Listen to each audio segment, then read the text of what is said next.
we often look at Prince George or think about Prince George in the north. Oh, that's an area that's been ravaged by the mountain pine beetle. And I think we've mentioned this before, talked about this before. That was a time. A lot of trees, a lot of volume was gone. Yeah. But that is being replaced by young forests. Yeah. And there's a lot of young forests coming online. Yeah. There, it may not be the same amount of timber inventory that was before, but it's coming back. Yeah. That's the miracle of the forest natural resource sector. We're regenerative. The forests keep on growing. And then the other part about it, correct me if I'm wrong, for every tree that we cut, we replant with 3. We replant with 3. Mother Nature and the quality does a good job is as well. superior to what we had before. Rob Schutz has been very, very involved with his company in it. The quality of timber that we have versus what we used to have is probably better. And so we're going in the right direction. So coming back to sort of the theme of our conversation, Yeah. we have forests coming back online. Yeah. We have innovators like you. We have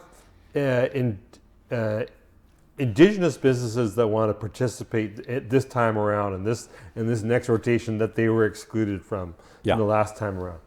It all points to the need for a robust, meaningful economic strategy to develop and to have the joy and the prosperity that our province offers. That you saw as a young 5-year-old, as a young man coming to British Columbia, you saw that prosperity. 24-year-old when I came here. We need to here, be taking, I don't want to say the word taking advantage, but we need to capture that prosperity and benefit from it.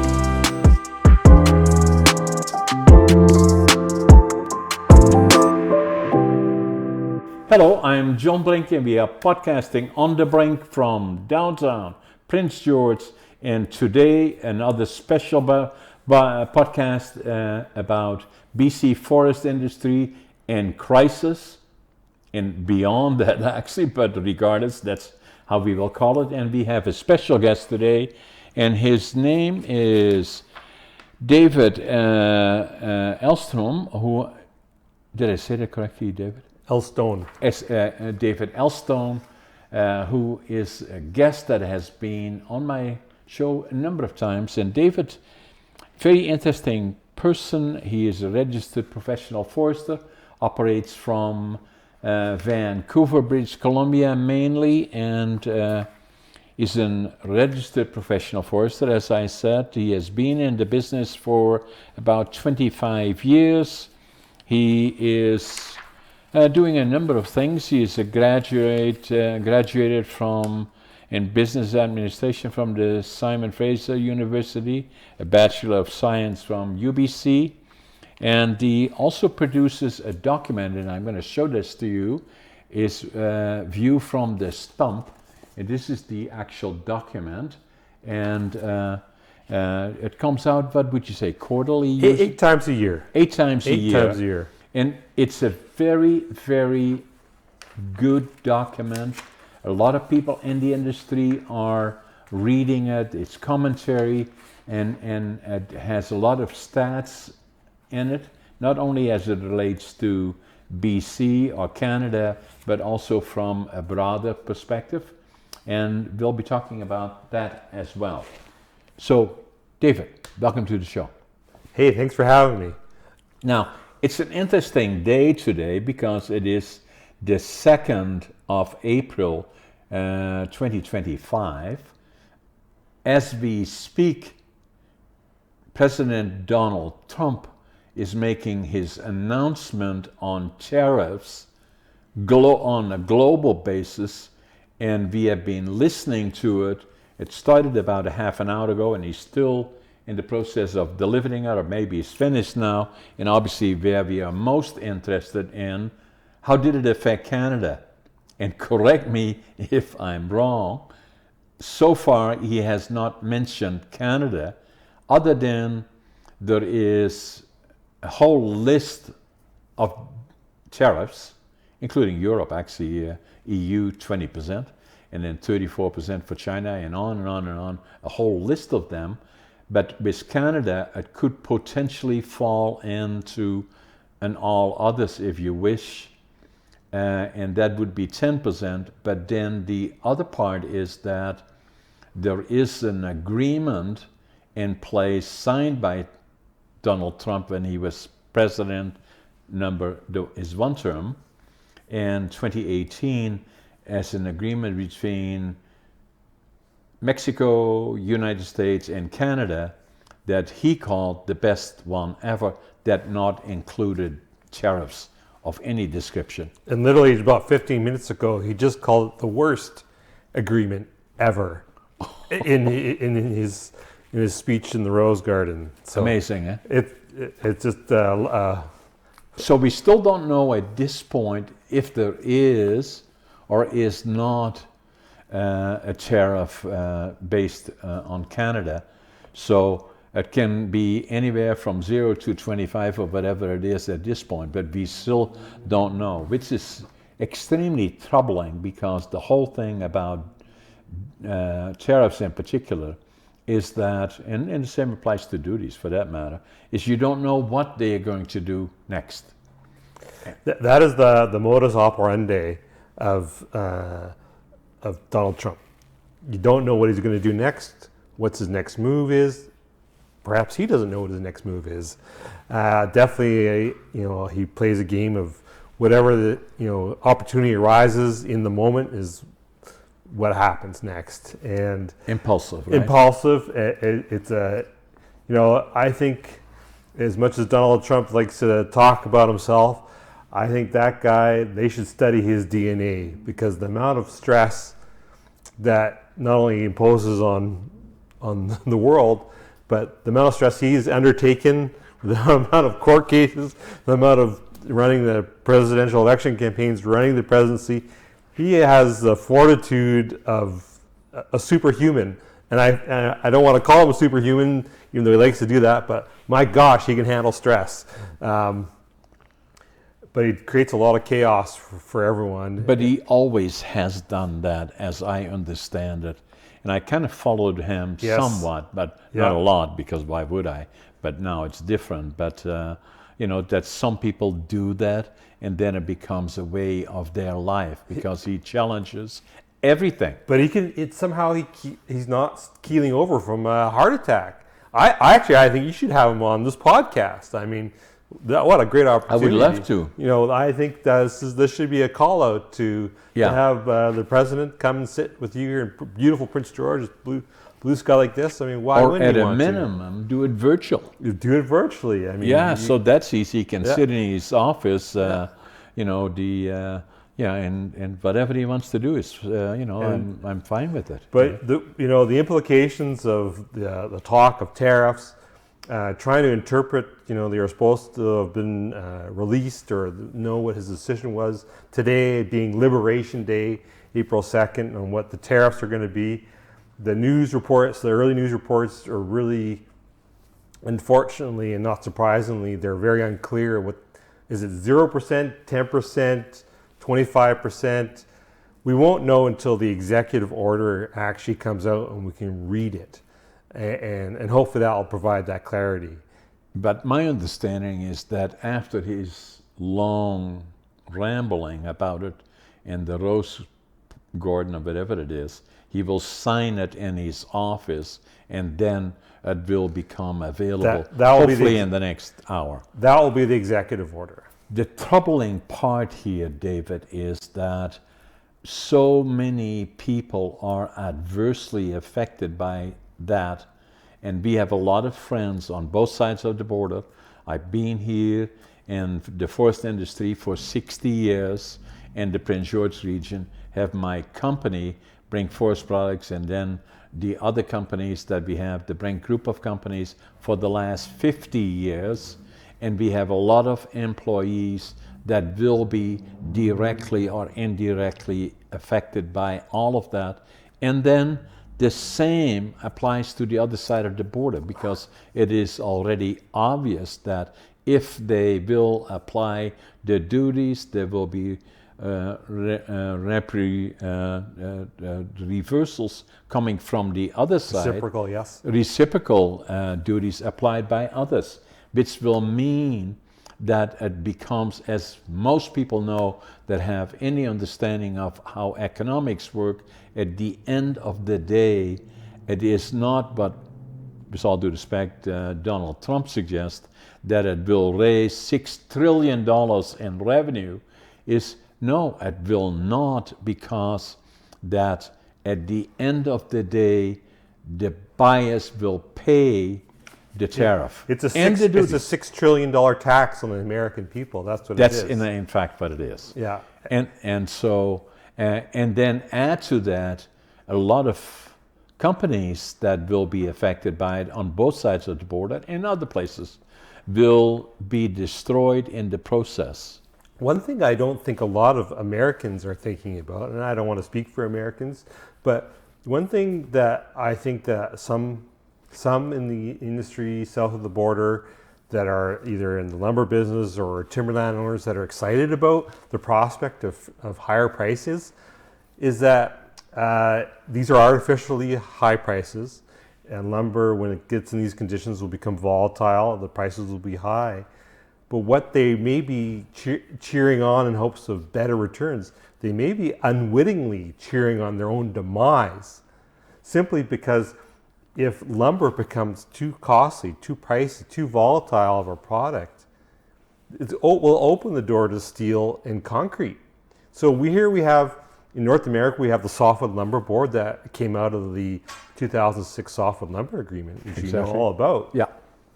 And those guys, which had CEOs from both sides of the border with companies on it, and they worked to promote and grow the market share for lumber and forest products. In North America. In North America, and particularly in the U.S. construction sector. Exactly. That is all going to be undone and weakened because of this sort of short-term view of the market and short-term view of trying to grow the American side and not respecting the North American trade relationship. And that is interesting, because at the same time, but the president has said they have lots of timber, they don't need our lumber, they got lots of timber, but they don't, because you know that, I know that, and in softwood lumber in particular, the main areas there are somewhat mainly in the U.S. Southeast in particular, which is the species southern yellow pine. You know it well, I know it well, grows much faster.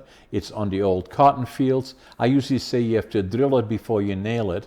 And so what I did or be a bodybuilder to lift it. It's so heavy. Oh, but you are a bodybuilder. I am. And here is a picture. Yes. And I don't know if you can see it, Andrew, here, but it basically shows the U.S. Southeast, and then there is hardwoods here, but it is obvious that the timber is in Canada, in that region, and the U.S. cannot do what they want to do in normal markets. They will always need at least 20 to 25% of lumber manufactured in other regions coming in, either Europe, South America, Brazil comes to mind, and other places, or more likely being Canada. So just look at Canada. Canada exports 12 billion board feet of lumber as a country to the United States. 12 billion. Take that 12 billion, how many sawmills does that represent? Maybe, I say, 250 million board feet on average. Yeah. That's almost 50 new sawmills that you'd have to build. Yeah.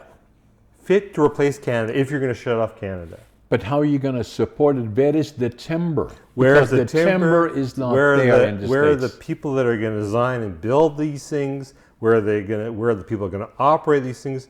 There's already a well-documented shortage of American loggers. Yeah. Particularly in the Pacific Northwest. I was part of the Pacific Logging Congress, the director. It was a common discussion that there wasn't enough loggers, and you're asking... And tradespeople, right? And tradespeople. Where are they going to...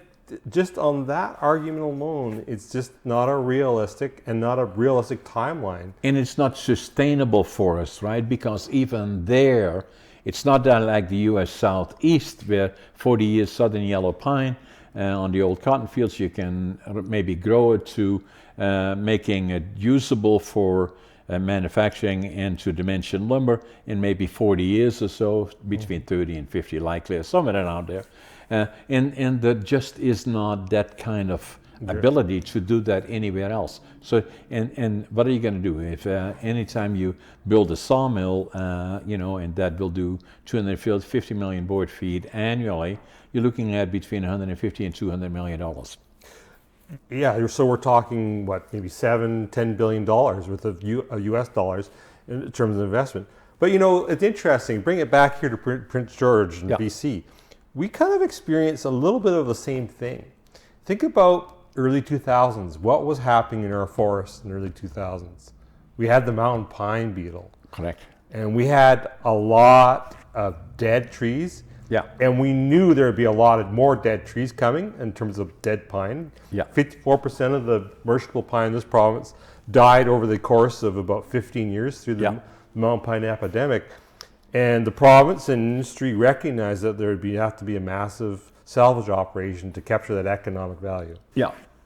So actually our province, and you were probably part of this, we said, okay, we have to ramp up capacity. So we added 3 to 4 billion board feet of production. Yeah, production. And we had to do that. I don't think in that time, in the early 2000s, we built any new sawmills, but we certainly expanded, added new lines and added shifts, etc. All of that. But it was a much easier time, would you not say, because there wasn't a labor constraint. No. The pine was literally right on our back door here in Prince George. And the focus was on the pine, not on the spruce or the... Sure. But you didn't have, it wasn't a national forest which was already had the social context of being set aside due to the roadless rule like you have in the United States. Exactly. And other constraints. Society was behind us in terms of we have to go salvage this dead timber. So there wasn't a lot of constraints. You're able to add that capacity. So you're able to do it in, say, 3 to 4 years. Do you want to try and replace 12 billion board feet? And you have labor constraints. You have constraints on timber production. We're talking and it's artificial in terms of it being a tariff. There is just, so many impediments to making this reality, or it could be a decade before we actually achieve that, supposed goal. But usually comes out of the White House is a lot of nonsense that has no substance to it. It is just chit-chat. It has no value to it in terms of can it be done, will it be done. Now the danger is that in the process of doing that, making assumptions politically or with the people of the country, believing that it can be done, is just not being realistic. Well, the world has learned, one rule in terms of working with Trump is you can't bet against him. Who really thought Trump had a second chance at the presidency? Yeah, here he is. Yeah. So just because he does not make a lot of sense. Overwhelmingly. Well, he didn't. I wouldn't know if he says it's overwhelming, but actually the numbers don't show that. No. But what my point is, you can't. In his mind, you can't bet against him. No. But actually, funny enough, there's a bit of irony here. If you look at the White House directive that came out March 1st about timber production, expanding timber production, you read it and you go, well, this was actually written by advisors that were quite well informed. Yeah. And they said, look, we need to increase timber production in the United States through our national forest. And they outlined a plan. They outlined in 30 days they want a strategy, a plan. In so many days they want to have a target annual production. They want to have strategies to deal with different things, how to implement the law, but achieve it in a different way than they have been in the past. And you read through that, having targets, having strategies, having execution plans, and you're going, and how to relieve issues with permitting. Yeah. And that wow. Funny enough, there is a blueprint for British Columbia. Yeah. In our permitting issues. Yeah. And, that kind of directive, obviously, not in the same Trumpian style, but there's a blueprint for British Columbia to look at and go, maybe we could take a page out of that. And how can we improve our permitting, get resources, get our forests producing more timber? Well, permitting right across the board, even as a developer, real estate developers, they have the same issues. Mining companies have the same issues. Yes. Forest product companies have the same issues in terms of getting cutting permits, so where they cannot plan and are stifled and slow down our forest industry substantially, to the extent that the reason that so many of them really have left is that being one of the problems. So there's a funny lesson the irony of Trump is that he has a White House directive that tells us maybe we could learn something from that. Yeah. Obviously I'm not trying to say we should be all like, the Republican MAGA Trump. So No. just be clear on that. No. But this specific White House executive order is like, wow, geez, maybe we could apply that here and take some learnings from that, because we can't control Trump. We can't even influence Trump. No one, even his influencers, don't know what he's thinking. But there's a couple strategies as businesses like yourself and British Columbia can do is control our own organizations. Yeah. Do what we can under our own influence. Yeah. So as a province, we have to do what we can, what's under our control. We can't go down and influence Trump and governors, etc. in many respects, but we can make sure we're getting the fiber out, because the tariff doesn't matter if we can't log or harvest trees. So we need to figure out how to address this log supply issue so that mills like yourself and other mills can actually harvest those trees, and then think about diversification. Look to Japan, look to China, look to elsewhere in the world if we don't want to service the U.S. market. So that kind of brings us to forest policy in the province of British Columbia in particular, and then maybe somewhat about Alberta, because Alberta, more effective, more efficient in terms of cutting permits, different structure somewhat, although most of the forest in Alberta, correct me if I'm wrong, you likely know, that is still owned by the Crown, but they are much more effective and efficient in responding to needs of the industry, the primary sector in particular. And I know that from my personal experience. In 2005, I bought Palliser Lumber in Crossfield, just north of Calgary, and it was the largest secondary manufacturing plant in Alberta, and it became available. I bought it, and then after I had bought it, I got a call from the Minister of Resources. They did call him Minister of Forest, but Resources, and I couldn't believe it. And so he said, "Congratulations, welcome to Alberta," and saying, "What can we do for you to help you in your investment?" And I said, What is happening here? Because I already had been in business here. I've been in business in British Columbia here for 50 years with my company. Never got a call from the Minister of Forest. And so then I thought, oh my God, I'm on a roll here. So I said, but I would like you to come down, visit our operation. I'll take you around and tell them what we do, where we want to expand, what we want to do. He said, "When do you want me to be there?" I said, "Wednesday?" Yeah, he said, "This Wednesday. I'll be there at 8 o'clock in the morning. I'm going to be there all day." Yeah. And I said, "I cannot believe that." Yeah. And so that is one of the differences.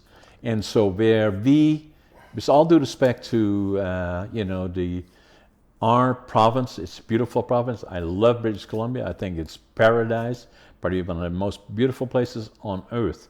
But we're simply not very good and very efficient in terms of recognizing that you need a couple of things to make things work other than all the resources that we have. Yeah. We need to stimulate entrepreneurship and then that have these crazy ideas like I'm in that category. Wake up in the middle of the night and dream about maybe do this, do that, or whatever it is that will then attract capital. Yeah. And capital will invest, but then it becomes a question of you cannot sit there and wait 3 or 4 years for a permit.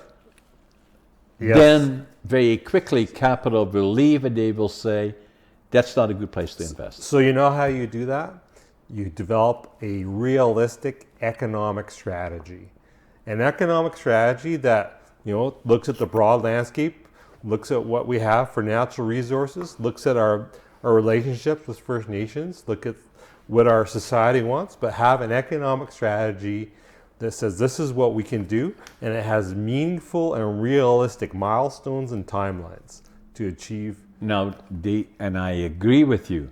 The challenge there, though, David, is that you must have a strategic plan that deals in the next 10, 20, 30, 40 years. What is the plan? Where do we want to go? Because the way we have it here, with all due respect, and as I said, I love it and all the other kind of things, but since we're sitting here being honest about it as to where are the challenges, is that every 4 years, 5 years, 4 years, exactly. we have an election, we elect a new government, it's either on the right or on the left, and then they then have they appoint the ministers of the different portfolios that we have, and they usually in that place for 2 years, and then we usually turn them over, and then we have an election again. And so I 100%, it has to span multi-decades to represent the resource and and how long it takes to get things going. I like what the government has done with this 45 million cubic meter target. Yeah. I think that's a little good corner piece. Yeah. Because it's unique in that governments in general tend not to like to have targets out there.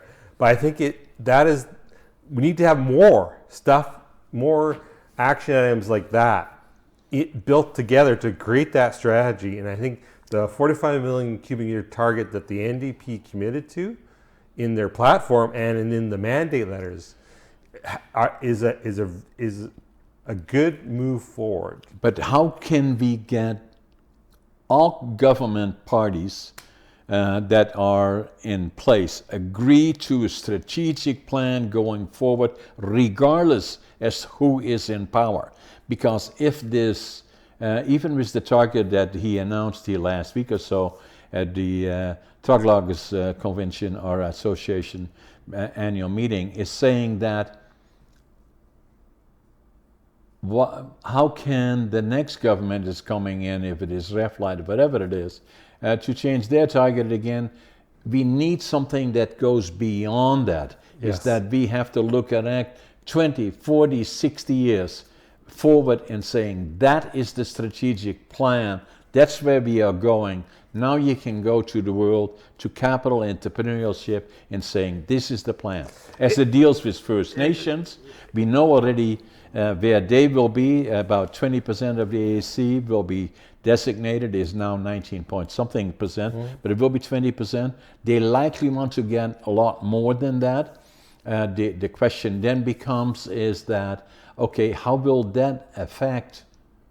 I'm not arguing that First Nations and the unsurrendered lands here, that they have control over the land and certainly have to give consent, but they have to be part of an agreement that takes us forward that 20, 40, 60 years.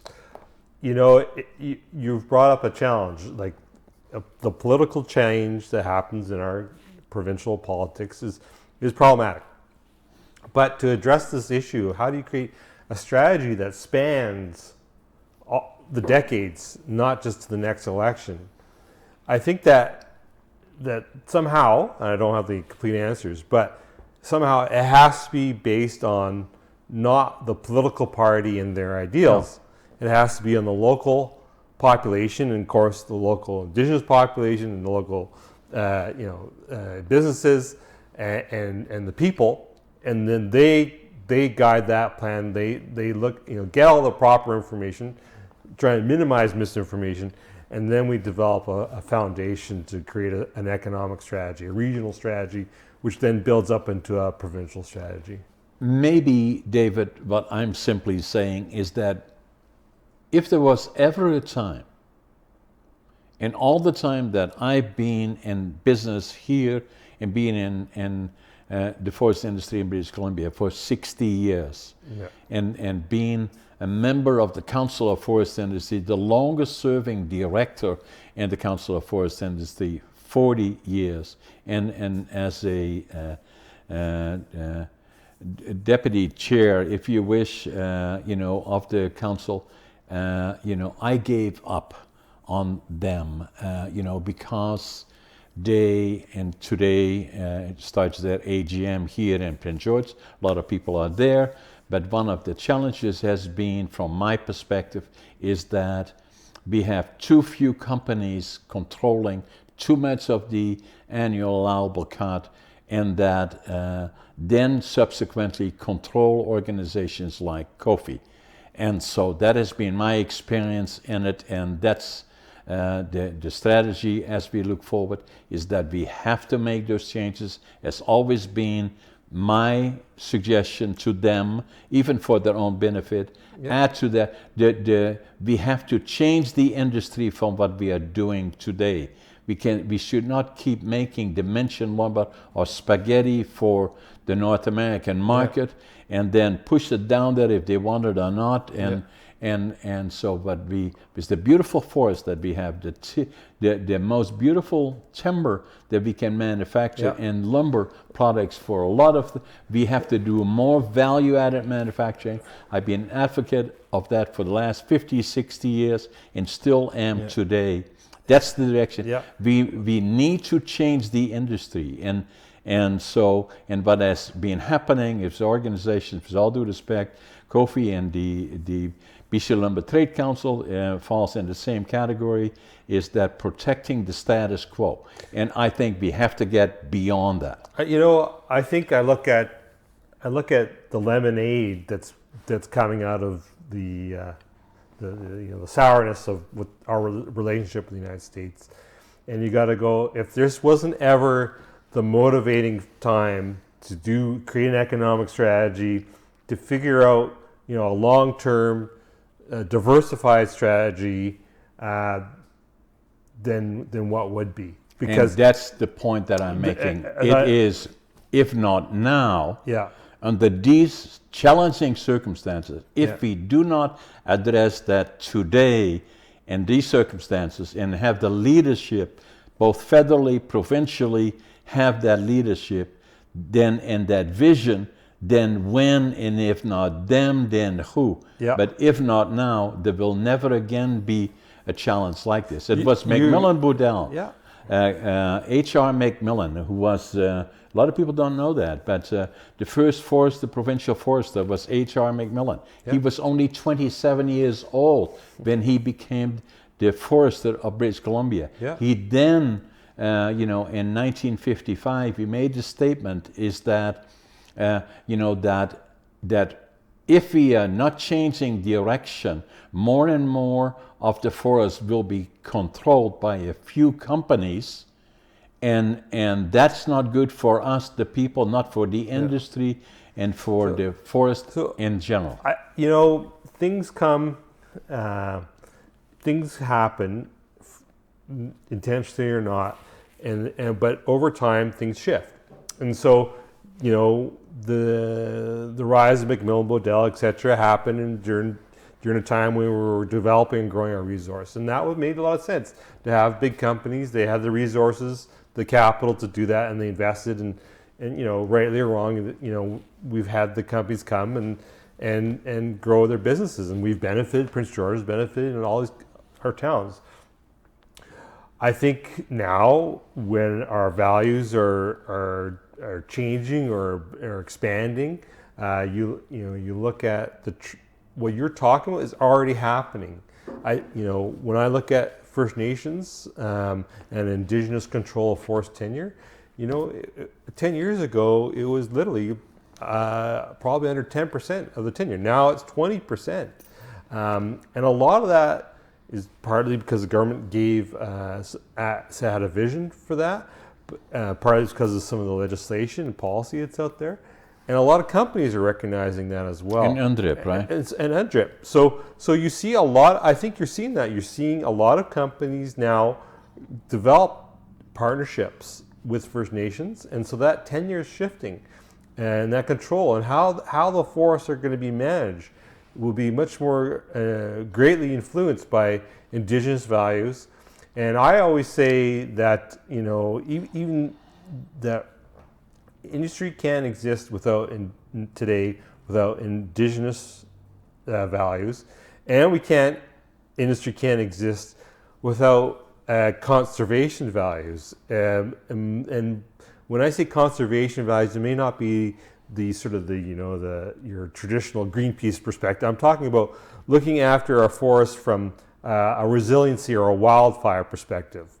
We've ignored we just really haven't understood how wildfire plays out in our forests, and we have to bring it back in, and we can't protect things, or we can't manage for timber protection without managing for wildfire. So I see it as a triangle. We need industry, we need First Nations, Indigenous values, influence on forestry, and we need to be managing for wildfire / conservation.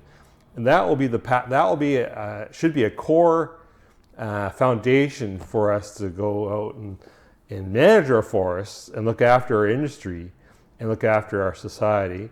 And I think from that you can build that economic strategy. I agree. But in sense of forestry, we're not doing that at this moment. Look in Sweden. I spent time in Sweden and I spent time in Europe. Yeah. Sweden was in the same boat as we were 40, 50 years ago. They changed that around where, they had too much capacity and not enough timber and not enough fiber. They totally turned it around. But they do as many as 2 or 3 cycles a year for intensive forestry. You've had Liam Parfit from Freya Logging here. Yeah. And Liam and I have had many conversations. Spent a lot of time talking about this issue, and I'd say even in the last year to 2 years, I even say that type of work, the thinning work that's being done to help the growth and yield of the forest, help to promote old growth, stand characteristics and attributes, and also to create the resiliency to wildfire through thinning. It's starting to ramp up. I think industry itself, this is part of that triangle. Industry is growing and embracing these ideas, and you're seeing much more of that work being done. It's not at the level I want it to be at, but it's growing by leaps and bounds, becoming much more of a commonplace discussion amongst foresters. And I think amongst industry. Before, 10 years ago, you would have talked about thinning, and what the conversation it would have been like. It would have been, whatever. Like it's a little niche thing. Yeah. It's becoming very commonplace. Let it free to grow, right? So whatever happens, happens.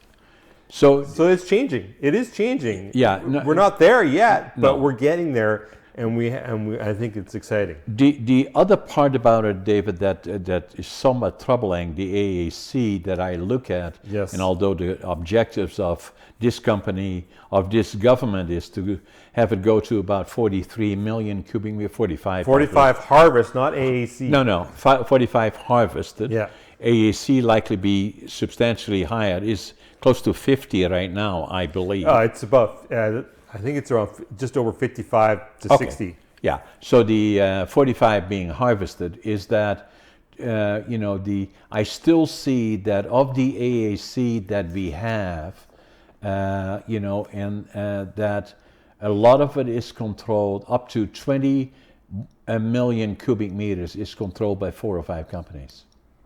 Yeah. And of those companies, some of them have very minor manufacturing left in this province, but still are holding on to the timber and are becoming log brokers. And if I look now from my perspective as the secondary manufacturing relying on the primaries for supplying us with lumber for further manufacturing, those mills are gone from, and already what I said earlier, from Fort Nelson to Fort St. John to, Mackenzie to McBride and on and on and on and on are gone. And so we find that 26 mills in the northern British Columbia alone gone, but still the timber is still controlled by 4 or 5 companies, and that to me is troubling. It's either use it or lose it, and then at the same time, as you well know already from the record, is that we have tried working closely with First Nations, and we are still negotiating and having dialogue about further manufacturing with 4 or 5 different First Nations, in particular with the Wet'suwet'en group, and their heritage chiefs, in discussions about further manufacturing and being involved in manufacturing and setting up a new sawmill in the Houston region. So that's what I'm looking at in a very serious way. How much support there is? Very little. From the community there is, from the companies, the primaries, very little, and then from the provincial government up to this point, and very little as well. And it's a cast of thousands, and you're trying to bring in herd a lot of cats, as you may call it.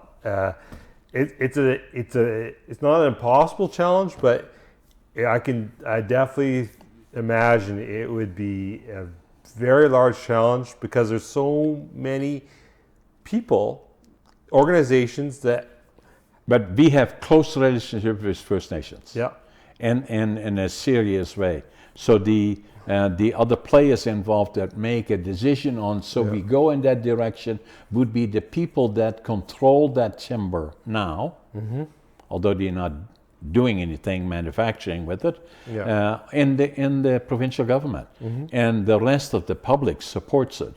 And that is, if we have a challenge with that, how would we attract anybody from outside of the province or outside of the country?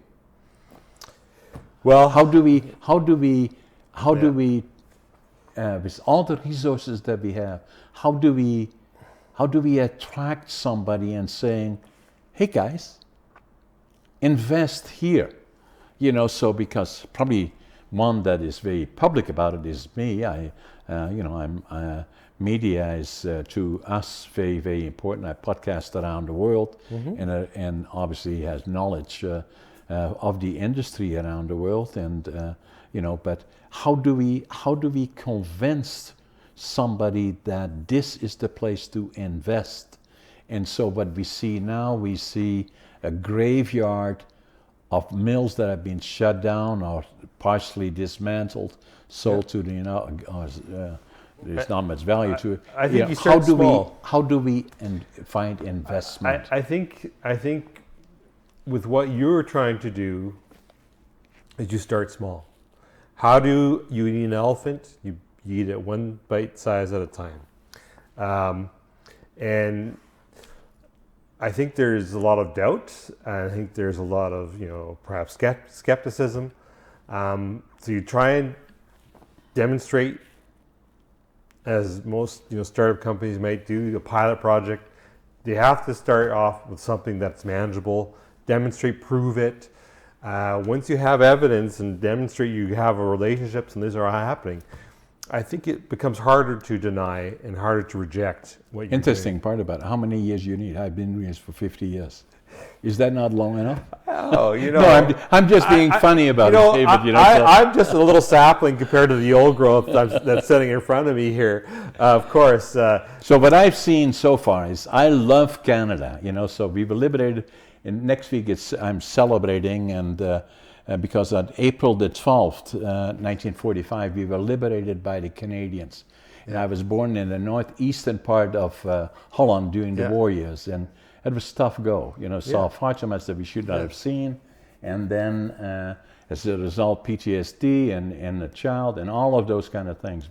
We as kids, my sister, my brother 2 years older than me, my sister 1 year older than me, I was 5 years old, and we would go every morning. We would go to the railroad yards with gunny sacks to pick up anything edible and burnable. And so I've seen some tough times. And then the other part is that April the 12th, 1945, we were liberated by the Canadian Army. And it made such an impression on me that I always knew from that point forward I would go to the land of my heroes. And I always knew that. And then the other part is my dad worked in lumber and my grandfather was a master carpenter. And then I was academically not a success story, but I wanted to prove to me that I was just as smart as other people were, and I had a dream to go to Canada. And then what I wanted to do is build a lumber mill. That was my dream when I was 5 years old. And so I Follow did that. your dream. In 1965, I left for Canada. I came here in Prince George off the bus, and I had $25.47. But I had lots of attitude. Yeah. I'm always a positive, passion. Whatever I do, I give it 125%. Yeah. And then work ethic. I work harder than anybody. Even now I get up at 5:30 in the mornings. I always make my bed and I always think I'm late. And I started with nothing in 1975, 50 years ago. And, so with 3 employees, $25,000 to build a lumber mill and value-added manufacturing. So that's what I've been doing all my life. And, and I think we have huge potential here for further manufacturing. So the way I see it is that looking forward, spaghetti mills that crank out more and more volume of dimension lumber that nobody wants or limited amount want, we have to have innovative primary. That means the mills will likely be smaller, more in the region, manufacturing 100% of the products, of which 50% go up the value chain. The top 25%, the bottom 25%, further manufactured in the regions, making new products for the market. That's the model, in my mind, that I'm trying to create. And obviously I've done the value-added thing, and we do it here in Prince George, Vanderhoof, and Houston, but that's where I see potential. We often look at Prince George or think about Prince George in the north. Oh, that's an area that's been ravaged by the mountain pine beetle. And I think we've mentioned this before, talked about this before. That was a time. A lot of trees, a lot of volume was gone. Yeah.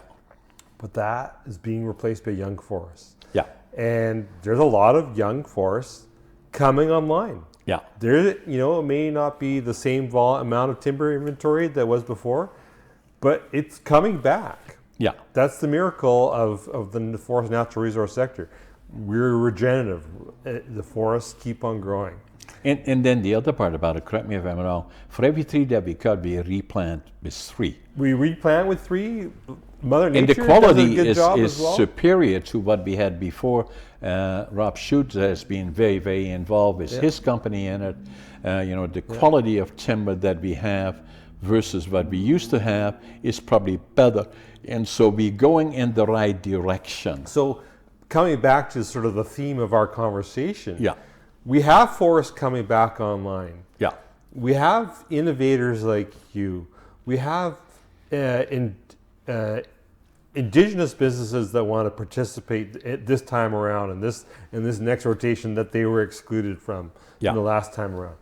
It all points to the need for a robust, meaningful economic strategy to develop and to have the joy and the prosperity that our province offers. That you saw as a young 5-year-old, as a young man coming to British Columbia, you saw that prosperity. 24-year-old when I came here. We need to be taking, I don't want to say the word taking advantage, but we need to capture that prosperity and benefit from it. I stood back, when I came off the bus here with my $25.47. Couldn't speak language, didn't know soul, didn't know anybody, and then got a job first as a cleanup man, then a lumber parlor, then became sawmill foreman, and then superintendent, all within a year and a half of one of the larger mills here. But I would stand back, and the first thing that I saw, all that fiber going up the burner conveyor, and thinking, oh my God, I cannot believe it, because I'd spent time in Holland, obviously. I came from a family and when I worked in my little company my dad managed, he didn't own it, but I would not dare to step on a piece of lumber. Yeah. You would respect it. That's what I came Well, I'll tell you, maybe I'm doing a little bit of a promotion for a company that I do some strategic advising for. But today, you go to the waste centers that we have, in British Columbia. Look at all the lumber that gets thrown out from our construction, our industry, from the end user. Yeah. So I work with a company called Urban Jacks that is actually taking the wood from the waste stream and finger joining, just like you do, joining I love it. waste wood and making lumber. There's this company, Urban Jacks, out of Vancouver, and they're trying to crack that system. So they see the same thing you see in the burners. These guys are seeing it in the waste stream that from after the people have used it, and they're literally refurbishing, reusing that wood, not as a timber, but into actual finger jointed lumber again. It's amazing. Yeah. And that was amazing, And then in the mid 80s, I think it was in mid 80s that I got very involved in the working with other value added companies in the province, especially down the coast at the time, and then we put together. And I was the first president and the chair of it, BC Value Added Sector companies, and we had as many as 800 companies and 8 associations, so that kind of showed the way. Access to fiber was the key, and that's where the small business program came into the picture. The way I look at it is that we need to figure out, we have all these things we want. Right. But we have to come back to basics. I talked about economic strategy. That economic strategy should be really looking at how do we ensure a reliable and economically viable log supply for primary mills and whoever wants to use that wood. We need to make sure we have a reliable log supply, because you can't make a 2x4. And that has to be economically viable, right? Yes. So you cannot and reliable and predictable, right? So if we can't do that, we can't do anything. We can't have value added. We can't will not export. attract We can't entrepreneurship or diversify. capital. We can't do anything unless we have that. It comes back to the basic foundation of making sure we have a reliable log supply. Exactly. Yeah. You got it. I think we're on the same page. It sounds good. So, David, we covered a lot of ground, as we always do. So, I'm always kind of looking at your publication, and that is called View from the Stump. And again, for people watching us from around the world, this comes out, as David said, 8 times per year, and it is amazing in terms of all the information, looking at the industry, all the statistics, and all the information.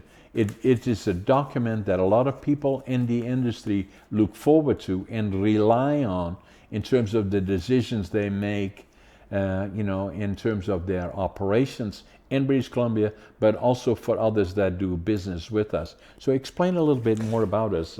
When did you start this, and how did you get to the idea? Sure. I mean, I started it as a hobby, so to speak, in 2020. I started putting out a couple test versions of this. Right. I'd come from a background of being a forester, working in the forest for 10 years, working as a financial analyst, following the global forest product sector for about a decade, learned to love information and value adding that information to something that people would want to read and have. I learned about being a lobbyist and influencing when I ran the Truck Logger Association as well. So I have a really unique background, unique experience and view of the world. I wanted to create a product that could capture all that. What it does is it takes a lot of information and it boils it down to basically common sense type language that helps you understand what's going on in the industry. Why I did it from a market need is that I saw a lot of businesses out there in British Columbia that were making investments, but they didn't really understand what was coming down the pipe, what was coming down the line in terms of policy changes and market trends and such. And I want to help businesses and organizations and governments, so the local government or provincial government and First Nations businesses and logging contractors and sawmills and pulp mills, whatever, help them have this information readily available so that they can make a much better informed decision. It's not the all and be all, but at least a much more informed decision on millions of dollars of investment that they are about to make. You see, and that applies to people that are operational people that report to the board of directors or whatever, and for them to understand, like for myself, I look forward to your document coming out, and I know that even when we deal with investors, with bankers, or with cities, like councillors in the cities should have access to this because it will make them more informed, because the forest industry, in particular in British Columbia, is very, very important industry. Yes. And then at the same time, as a lot of the cities are now looking at where do we go from here, the forest will come back. The forest will be as unique and even better than it was before, and we likely in the long term, 20, 40, 50 years from now, will grow 50% more timber than we have today, and likely will have much more available timber, although the government wants to have available about 45 million cubic meters as we go forward and enhance the timber here. That volume will go higher and higher, and hopefully we'll have a mixed industry with primary manufacturing in combination with strategic relationships between value added and primary manufacturing, so we are less relying on the American market only for all our products. And then the other part is important, is that where do we find the trades? And I've been supportive of the College of New Caledonia, which is doing a very, very good job. I was very honored when I assisted them in getting the Trades and Technology Center, named it after me actually. I think we have to go further and create a BCIT, not quite the same size, but of the north, that specializes in developing trades. And it's something that I believe we have to invest in as well. So that then being said, David, again, thank you for being on my show, and for the people watching us around the world. And this is a podcast that is specifically focusing on the forest industry in British Columbia. It gives you a perspective of what's happening in industry. The forest industry in British Columbia is very, very important. David is an expert in that field, and we can share with you what is happening in the United States, in particular, as the President of the United States, Donald Trump, is changing the global trade model in the world, and it is scary in a way. And a lot of people that are economists looking at this see this potentially as a recession, possibly, which would be very, very unfortunate, but there will always be results. If this goes as far as it is now and beyond, it may adversely affect us, at least in the near and longer term. In the long term, for British Columbia, we have an amazing future. We have amazing opportunities, best place to live in the world. I call it paradise. David, thank you for being on the show. My pleasure. Thank you.